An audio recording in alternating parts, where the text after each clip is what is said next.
our young people that are also in spaces that don't celebrate Indigenous identity to see themselves in a good way that says, be proud of where you come from and where you're going, because there's a lot of pressure on our young people to not go to our culture, to not dance, to not be proud. And I'm saying you have so much to be proud for. Hey everyone, it's RONN with Daybreak Star Radio, and I'm excited to be joined by the incredible Violet Duncan, a storyteller, author, and dancer dedicated to sharing Indigenous culture through her work. Thank you so much for having me, Ronnie. Danse, everyone. What a beautiful day to be sharing. I am here in Arizona right now, but traditionally I'm from Kihuan Cree Nation. That's in northern Alberta, Canada. That's where most of my inspiration in storytelling and literature comes from. But yeah, so right now I'm in my husband's part of the world. He's San Carlos Apache, and this is where I spend a majority of my the cold months, because I have turned into a wimp over the years. So now I'm like, ooh, summer all year round is kind of what I'm aiming for these days.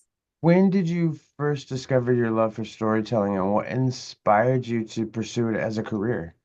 Well, I was really fortunate to have two parents that are incredible storytellers.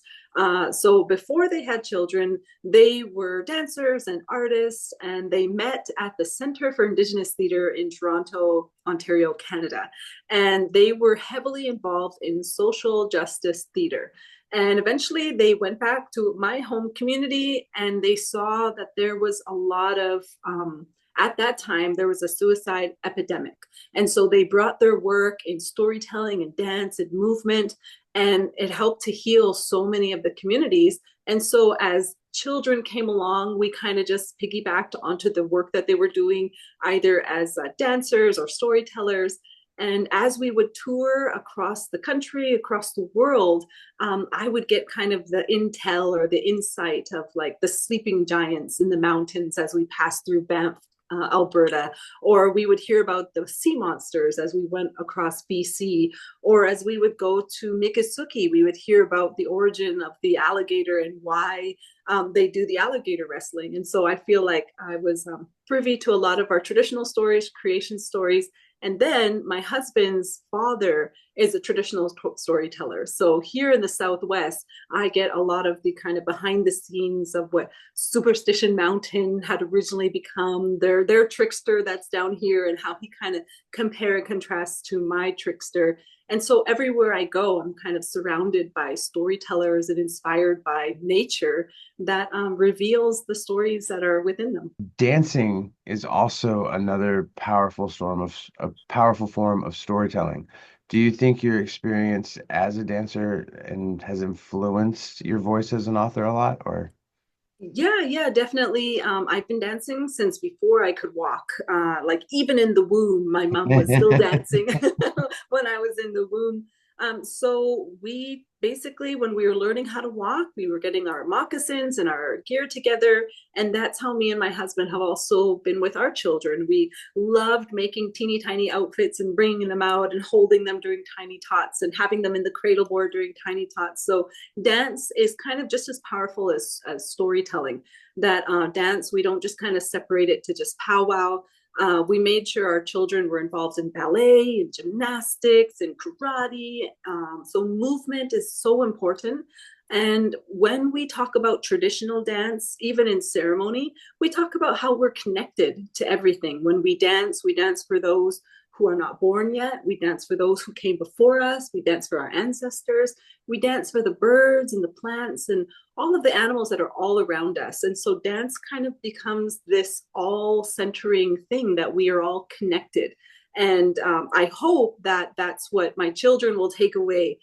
Because when we go to competition powwow or a hoop dance championship, that we're not there to compete. We're dance to kind of inspire ourselves, inspire other people to kind of see that connection. So when we make a butterfly, maybe that reminds them of the butterfly that comes to their kitchen window, and that's their connection to the dance. Or maybe when they see the alligator, they're reminded of the Miccosukee or the Seminole Nation. that inspired that movement. And so, yeah, dance has always been there. I'm very happy that my children have taken it on, and it actually inspired my very first traditional or self-published book. It was called When We Dance. And fast forward, I guess, 15 years later, it is now being traditionally published. And so that one is now called Life is a Dance. And it's all about celebrating things that we dance for, like everything I just mentioned. That's in that children's book. So your culture and traditions are beautifully woven into your stories. Did you always know you wanted to center your heritage into your storytelling instead of like storytelling about something else, or were you always have a mindset that I want to focus on my heritage and stuff like that? I'm just so inspired by family and my culture and nature that surrounds us. I feel like I'm at the center of my own universe. And so when I'm writing, it just makes sense to talk about my community and my people and the history that we come from, because we have such a beautiful, rich culture. And it is inspiring in poetry and painting and writing and dancing. And so it's comes to me very easily, just because I just love it. Every time we sit at the kitchen table, a new inspiration will come if I'm with the aunties or I'm watching the uncles, cutting wood or riding horses. I'm just so inspired by our people and our history, and it just makes me so proud. And a lot of times when I was younger, that wasn't reflected in paintings and literature. Even in dance, I took, or sports, I took gymnastics, and no one there looked like me. And so it was really important that I have us accurately represented in these mediums, whether it's storytelling or literature or painting. I wanted to make sure not just my children, but our young people that are also in spaces that don't celebrate Indigenous identity to see themselves in a good way that says, be proud of where you come from and where you're going, because there's a lot of pressure on our young people to not go to our culture, to not dance, to not be proud. And I'm saying you have so much to be proud for, and that's kind of what inspires or pushes me forward in these mediums. Continuing on that, I'm curious of what inspired you to write Buffalo Dreams? Like, and how does that reflect for you, like personally? How does it reflect your personal experiences or cultural teachings? Yeah, so I'm actually super excited about my children's books. I have four books that are coming out with Penguin Random House that we're just kind of waiting for the illustrations. And so, like, in the meantime, during the pandemic, we were all sitting at home and my children were in virtual learning, and everything was, we actually went back to the res because you can't isolate more than on the res. Like, every house is like a field away. So it was really easy to kind of hunker down. And then we found out that summer about the unmarked graves and in BC. And it was really devastating. And my children were like, what is this? What is happening? Why are you so sad? As we were looking at, as our timeline was refreshing, we were learning, the number kept going up and up and up. And eventually it settled on 215 unmarked graves. And we have a residential school that's about half an hour away from my house on the res where my dad attended. And people were talking about, it's going to come there next. What are we going to find? And I know our elders have stories about unmarked grave spaces where they saw holes being dug, and they were never believed.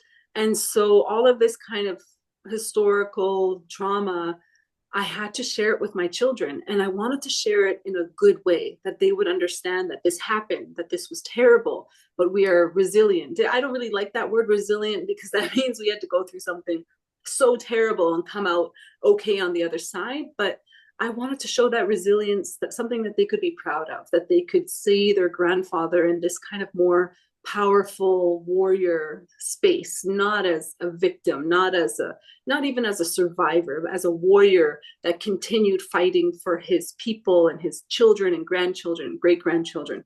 And so as we were learning about it, as I was sharing, we would have talks at the kitchen table every now and then, and an auntie would come, or uncle would come, so AKA my brother or sister would come, or my mom and dad, and their little bits of knowledge that they would share with my children about the Indian residential school system I was like, dang, that's really good. I wish other kids could be here and listen to this. And I wish we could go like Facebook Live and talk about these deep, important conversations.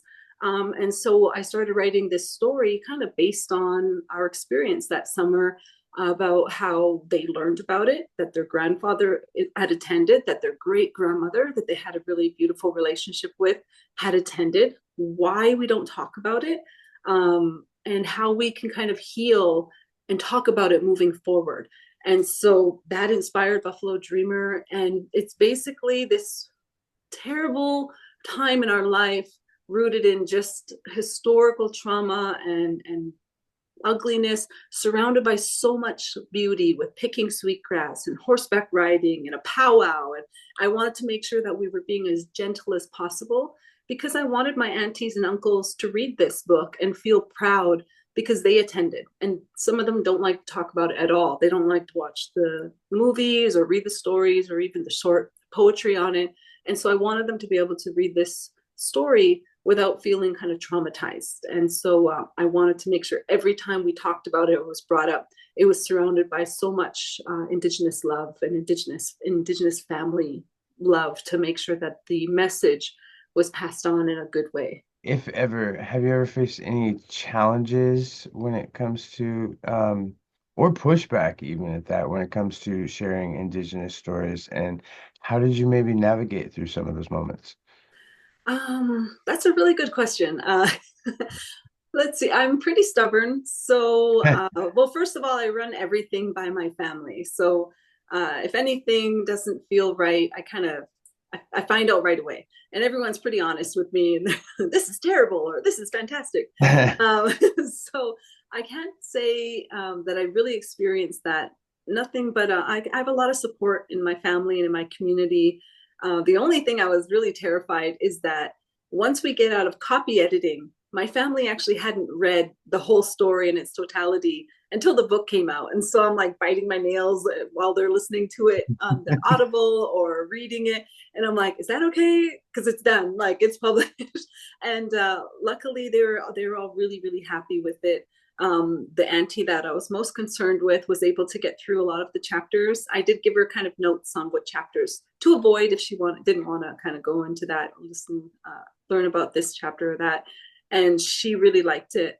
And of course, it all centers around my dad, and my dad was really proud of it. So I know that it's such a scary topic, but this book, I hope it serves as an introduction to the topic. It's not an end all be all. It's a way to gently introduce it to our people, to our relatives, or to non-Indigenous educators and students to say, this really happened. For 150 years, this happened. And the last school shut down not 20 years ago.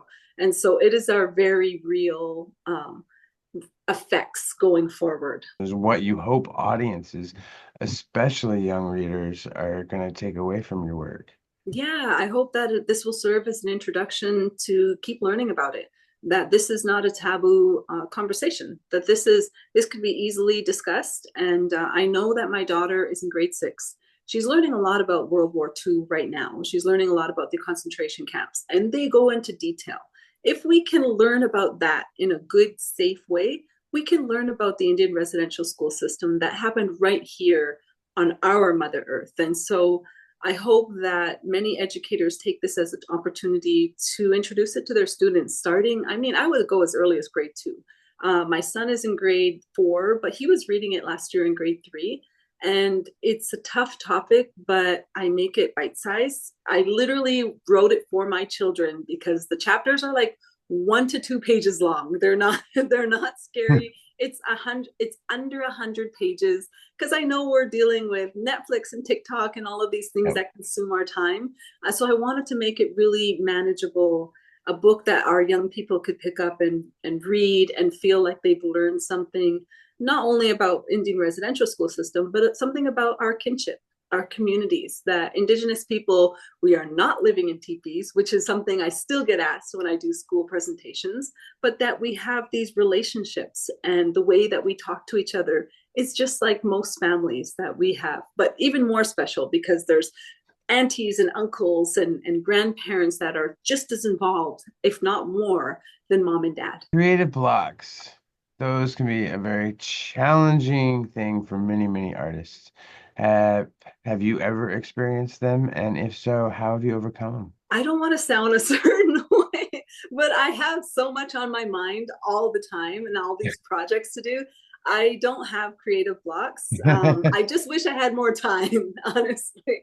Like I said, I'm so inspired by our music, by our dance. And I'm like, I can't go to a powwow because I can't get inspired anymore. It's so hard to not kind of feel it. And most importantly, my children are with me all the time and they inspire me.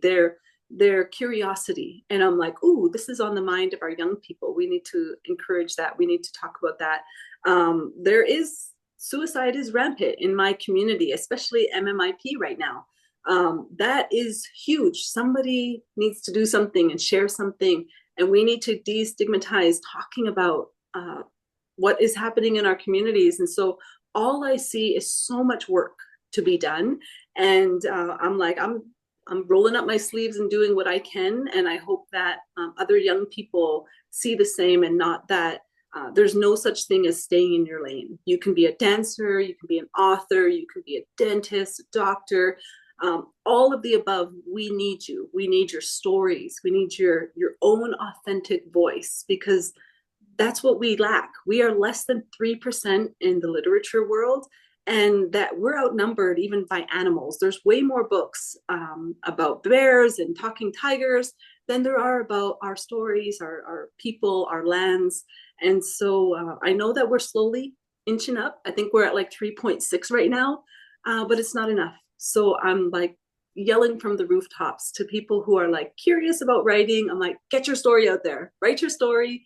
You never know. And it doesn't have to be traditionally published. My first books were self-published. I'm actually working on this little board book right now. It's called Kisagitin, You Are Loved by Me. And I'm not selling this one yet because I did the illustrations and they're kind of scary. So they're like, ah. But I'm going to redo my illustrations. I took a shot and I didn't like it. But self-published, it's great to do both. To do self-published, try it. If your traditional publisher, editor doesn't like it, just do it yourself. We're in that space to do that these days. And so I'm definitely yelling from the rooftops, get your work out there. I would love to uplift our artists and our doctors and dentists and our counselors and woodworkers, because we just need ourselves authentically represented however we come. And it's literally saving lives in our communities when our young people can kind of be inspired by the plethora of things that we can do. And aside doing that and practicing our cultural traditions and language and artistry, like our love, our where we're going with our clothing right now and fashion design. I just think that that's like the coolest thing. And I think I'm inspired to see what comes next in the designing world. So Speaking of what's coming out, are there any upcoming projects or performances or anything particularly excited about that you would like to share with us? I'm really excited about my new book called Life is a Dance. That one is going to be illustrated by Kelsey Mata, and I got some sneak peeks already, and they are gorgeous. So I'm really excited about that. I have another book called We Are All Related, and no, her name is Art Nerd on Instagram. It's terrible. I forget her real name in real life because I'm always looking at her stuff on Instagram. But that's my illustrator on there. And then I have another book called Where the Wind Blows. So I have these children's books, they're coming out. In the meantime, I am writing another middle grade book. It's about a young boy. It's a survival story, and I'm halfway through it. And I just have to say, it is so hard to survive in the wilderness on your own, like brain power. And so this poor kid, he's only been in the wilderness for 3 days, and I'm Googling like how to start a fire without flint and without dry wood. And so I kind of want him to kind of go back to his indigenuity and his storytelling that his grandfather taught him to survive being in the woods on his own. And we can do it. I mean, it's tough. But right now he's on day 3 in the middle of nowhere in Montana. So I'm writing that book, and I'm really liking the research that I'm kind of doing. That he got sprayed by a skunk at this point. I think he got kind of trampled by a moose. So I'm like, I'm sorry, but this is the reality of the wilderness. And For Indigenous youth, who dream of becoming storytellers, artists, performers, what advice would you give them as, they begin to start their journey? do it now. Start it now. We have such a cool tool with social media. My one daughter is such a great photographer with her phone. And I'm like, just make a pretend account on Instagram so you can keep up with your work. My other daughter is an incredible storyteller with writing stories. And I'm like, start writing them down now, because as you get older, everything kind of fogs over and you get busy with work and with life. And I'm like, tell the stories now, write the stories, try painting, try sculpting, get out there doing intertribal and dance. Even if you don't have an outfit on, get moving, get talking, be with one another, listen to the stories of our elders, because they have such beautiful key components to our life. As they tell traditional stories or stories of their youth, it's hidden with these life lessons in them, to be kind to each other, how to have respect for more than just human beings, to plants and animals. And so to our young people, I say, go do it now. Don't waste time growing up. Don't worry about Western academia. We need to kind of start paving the road and seeing our elders as PhDs, doctorates, and looking at our aunties and uncles as those of grad students with the amount of knowledge that they have, and kind of taking our Indigenous approach and kind of settling in with it and saying our traditional stories are just as important as these history books. It's important to learn our ways and our ways of being and knowing, and then go out there and show the world, because we need it. Even as adults, we need to be inspired that our young people got this. If you dream of becoming a storyteller, you likely already are a storyteller. So do not wait for someone to give you external validation, because you already are. If you have that urge to